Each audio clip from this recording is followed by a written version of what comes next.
나는 내가 해온 그대로 앞으로도 하리니 기회를 찾는 자들이 그 자랑하는 일로 우리와 같이 인정받으려는 그 기회를 끊으려 함이라.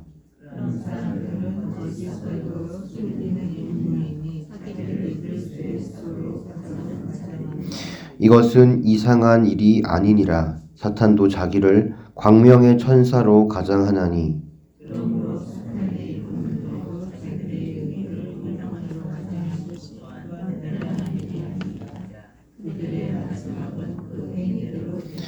내가 다시 말하노니 누구든지 나를 어리석은 자로 여기지 말라.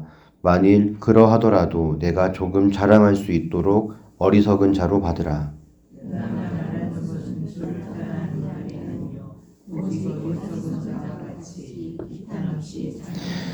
여러 사람이 육신을 따라 자랑하니 나도 자랑하겠노라.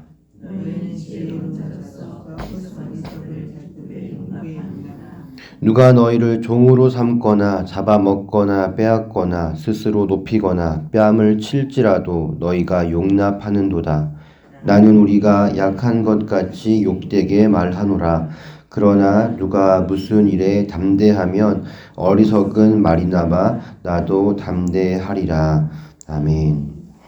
제가 10장부터 쭉 이렇게 오늘 읽은 본문까지를 계속 이어서 이렇게 내용을 이어서 설교를 하도록 하겠습니다. 우리는 고린도후서 10장부터 바울의 어조에 큰 변화가 생겼음을 확인했습니다. 그는 유대 그리스도인인 거짓 교사들에 대하여 내가 강하게 대할 것이니 내가 너희에게도 강하게 대하지 않도록 그들의 영향에서 벗어나라고 권면합니다. 바울은 고린도 교회 성도들에게 악영향을 끼치는 그들을 우리를 육신에 따라 행하는 자로 여기는 자들이라고 불렀습니다. 이 말은 바울을 깎아내리는 표현으로 별 볼일 없는 자, 평범한 자라는 뉘앙스를 지닙니다. 그들은 여러 가지로 바울에 대해서 비난했습니다. 그는 예루살렘 교회에 추천서가 없다. 편지로는 세게 말하나 막상 만나면 소심하다. 말주변이 없다. 몸이 약하다. 여행 계획도 갑자기 바꿀 만큼 우유부단하다. 카리스마적인 영적인 체험도 많지 않아 보인다. 재정 지원을 받지 않는 것에 뭔가 뒤가 구리다. 이러한 말에 대해서 바울은 말합니다. 우리는 육신을 가지고 있으니 삶의 고난과 육신의 질병 등 연약하게 하는 것들에서 자유로울 수 없다. 다시 말해서 우리는 연약한 질그릇이다 라고 말합니다. 그러나 단순한 질그릇이 아니죠. 바울과 동역자들 안에는 보배로우신 그리스도께서 성령과 함께 계십니다. 바울은 성령을 의지합니다. 그래서 그들은 사람의 힘이 아닌 하나님의 능력으로 복음 전파와 사역을 감당합니다.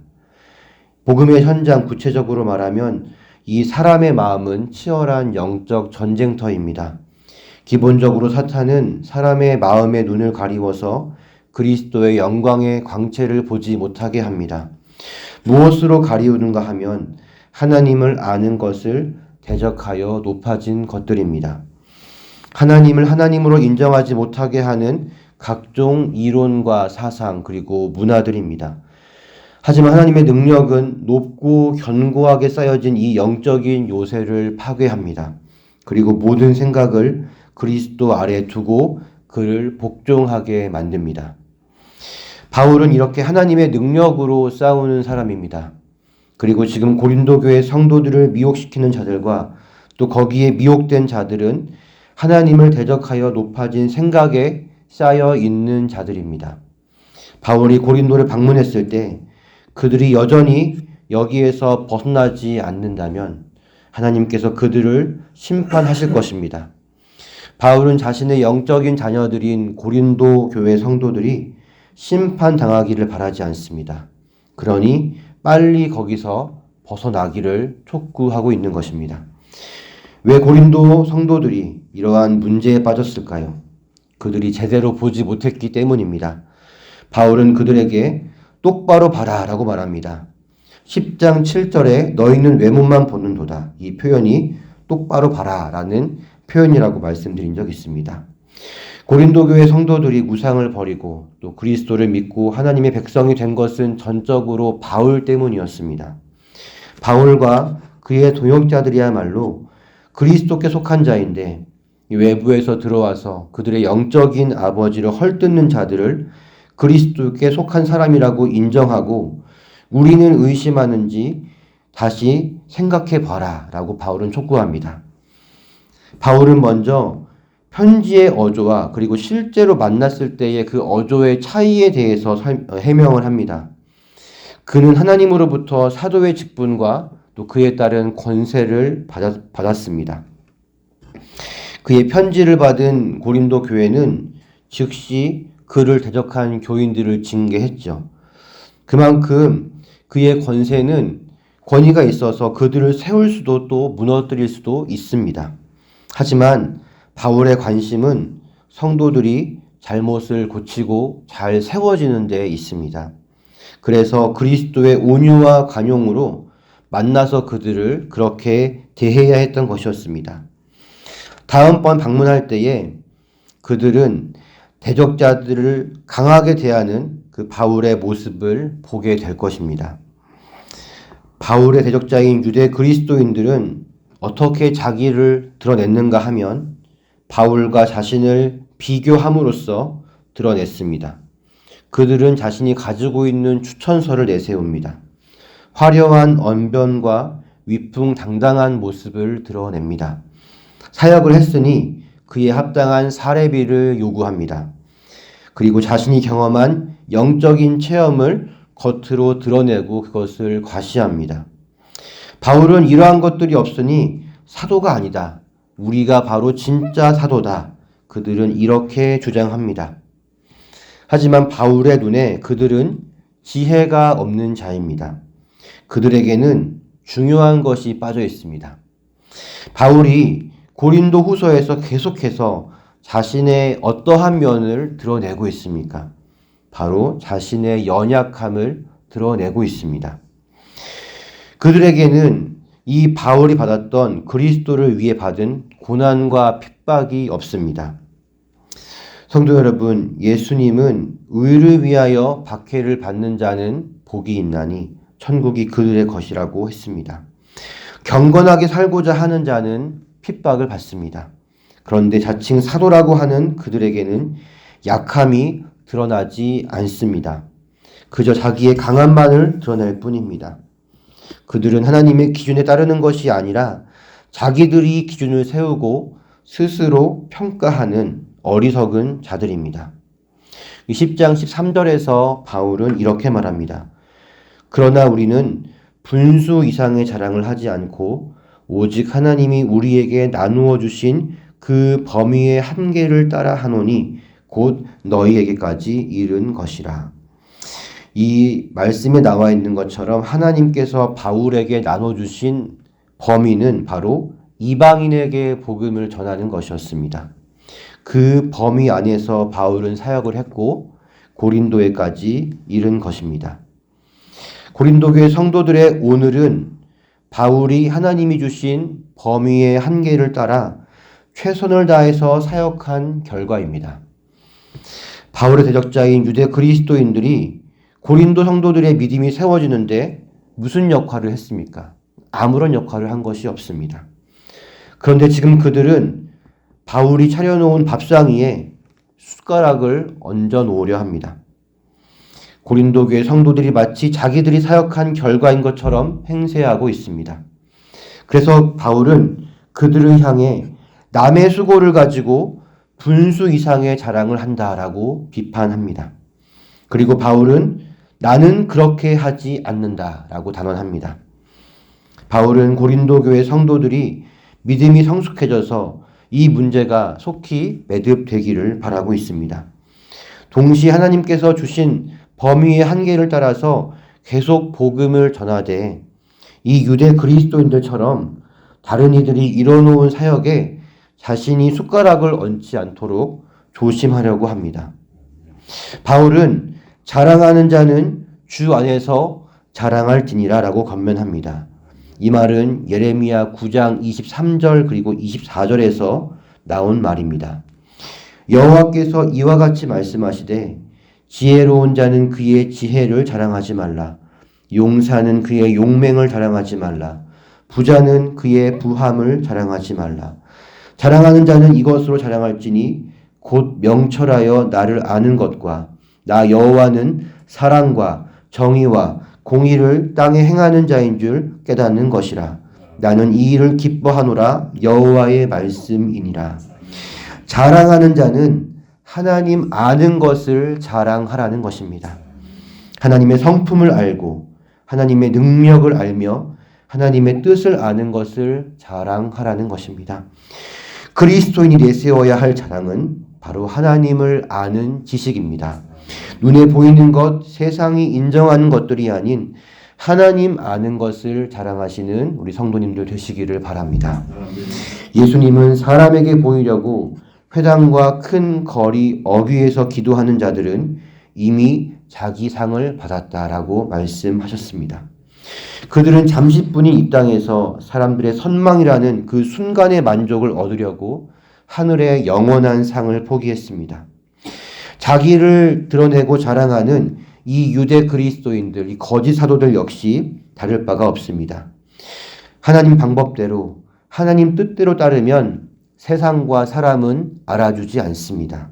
그러나 우리 주님은 그것을 아시고 칭찬하십니다. 그리고 주님이 주시는 상은 하늘에서 영원히 기억되며 영광스러운 상입니다. 주님께 칭찬받으시는 성도님들 되시기를 바랍니다.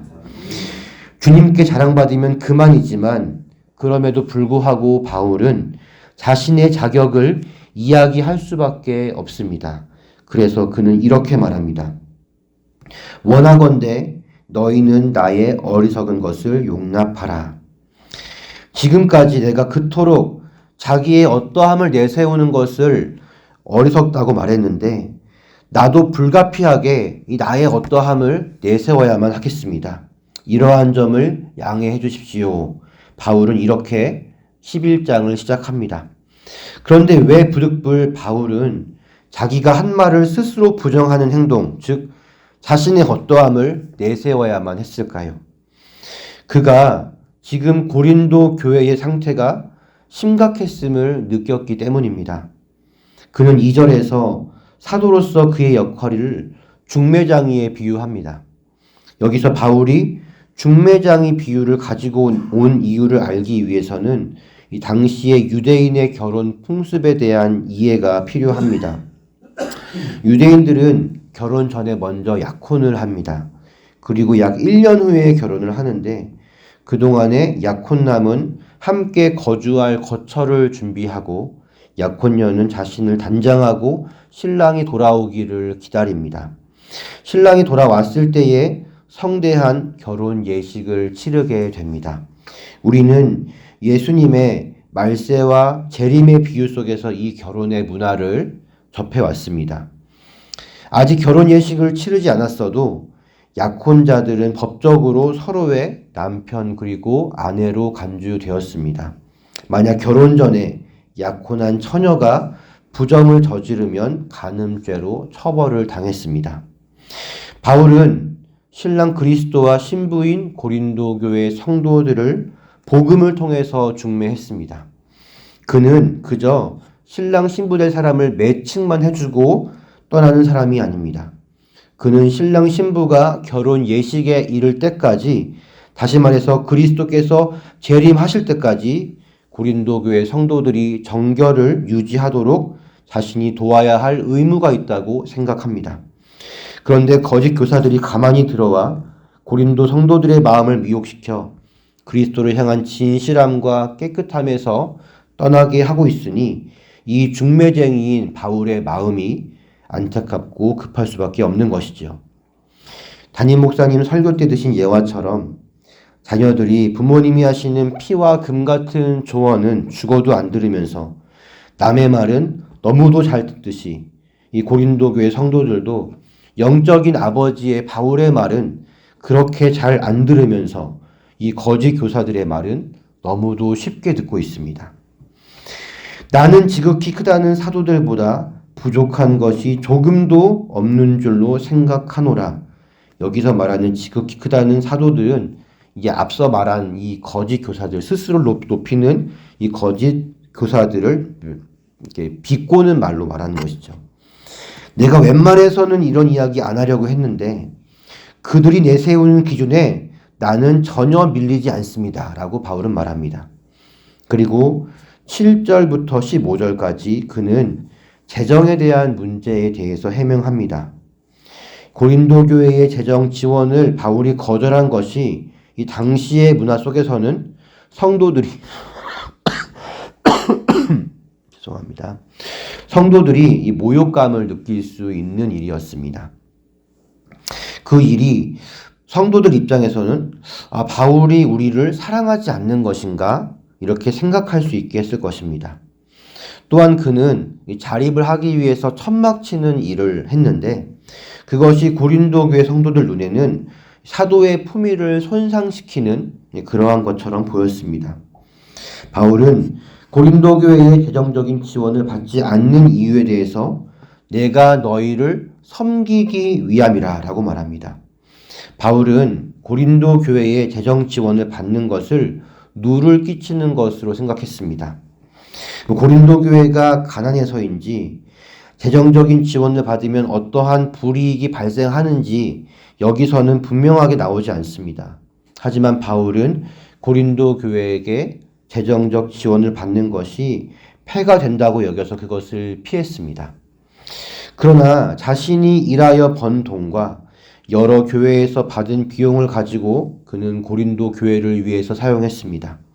바울은 여러 교회에서 받은 것은 탈취한 것이라고 말하는데 이것은 정작 헌금을 한 교회들은 아무런 혜택이 없고 고린도 교회가 지원을 받는 이러한 상황을 바울이 마치 그들이 자신의 것들을 뺏어가지고 이 고린도 교회에 준 것 같다고 그렇게 말하는 것이죠. 10절에서 바울은 아가야 지방에서 나의 이 자랑이 막히지 아니하리라 라고 말합니다. 이 자랑은 자신은 고린도 교회에 재정적인 지원을 받지 않고 그들을 섬겼다라는 사실을 가리킵니다.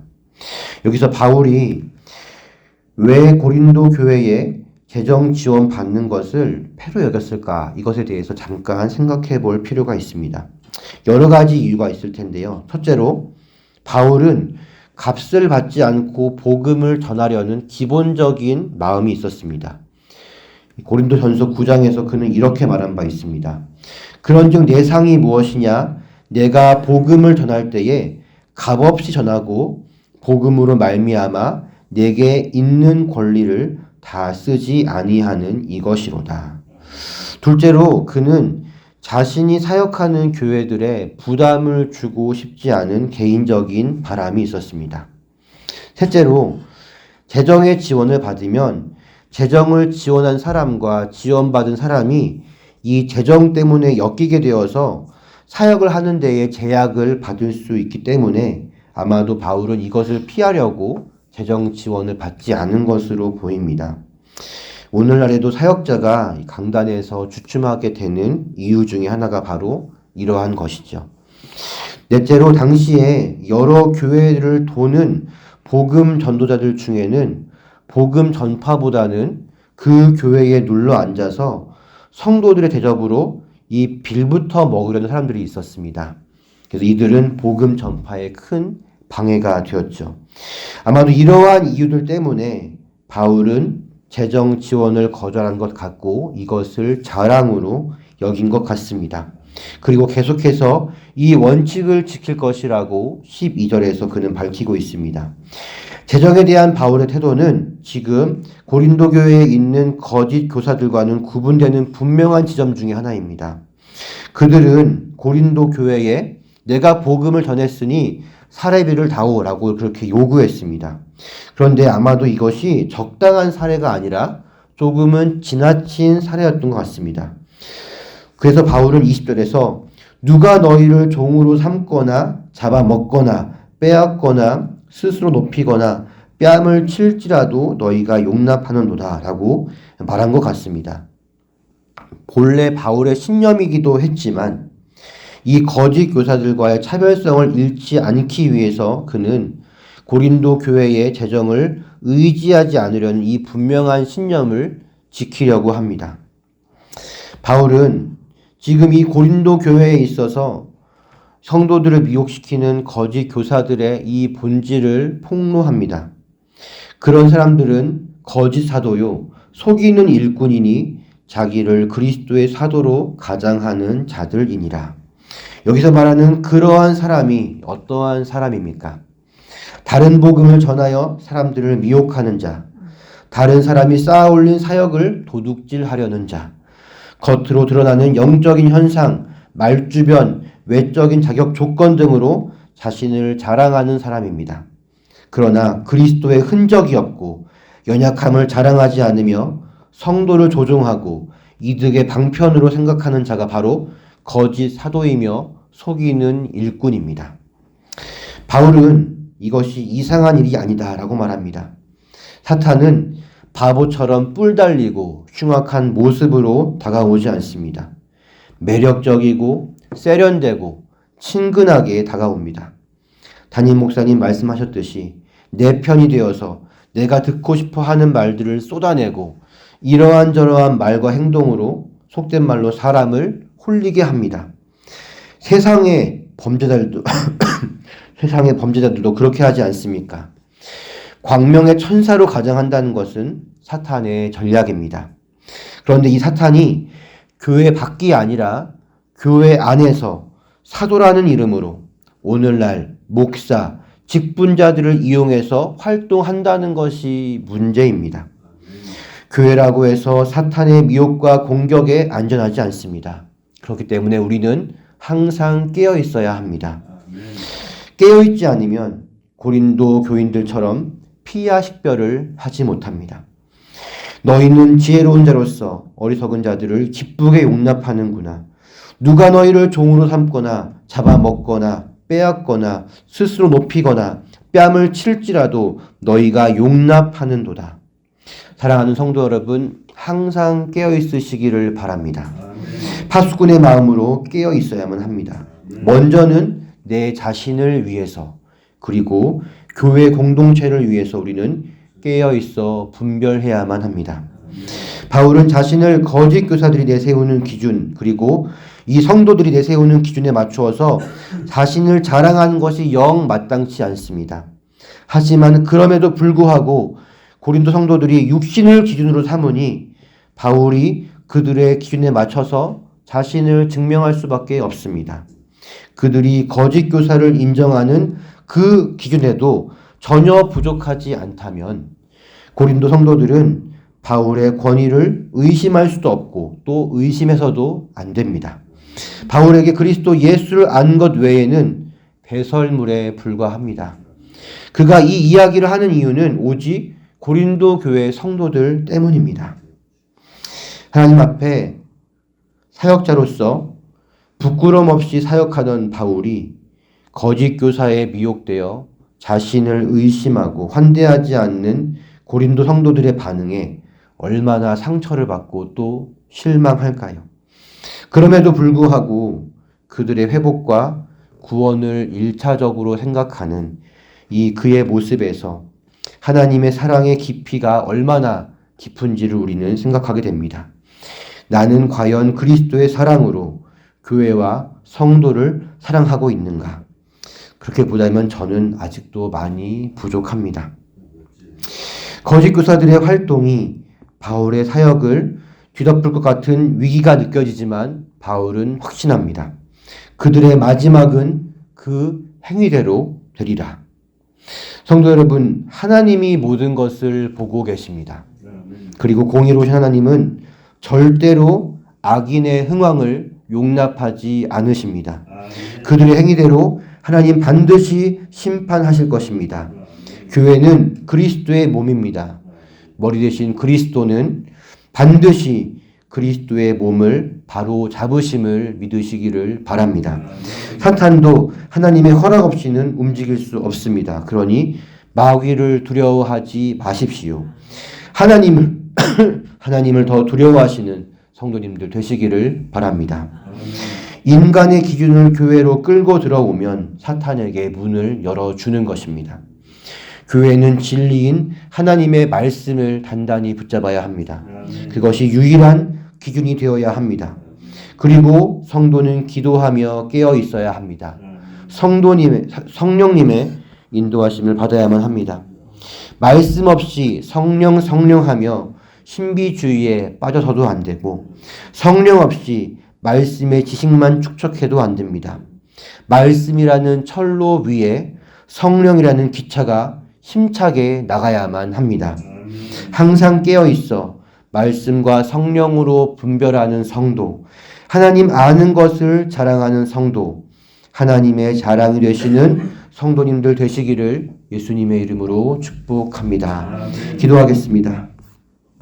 하나님, 오직 하나님 아는 것을 자랑하는 성도 되게 하여 주십시오.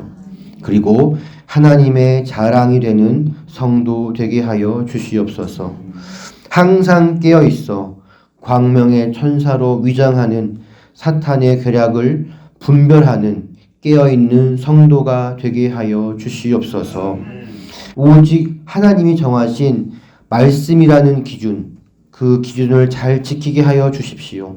그러나 우리가 부족하고 연약합니다. 항상 성령님을 의지해야만 합니다.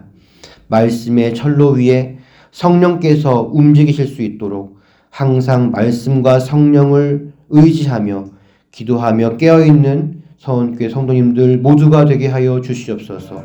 오늘도 영적으로 깨어있어 분별하게 하시고 주님이 주시는 유익을 충만히 누리는 하루가 되게 하여 주시옵소서. 감사하며 예수님의 이름으로 기도하옵나이다. 아멘.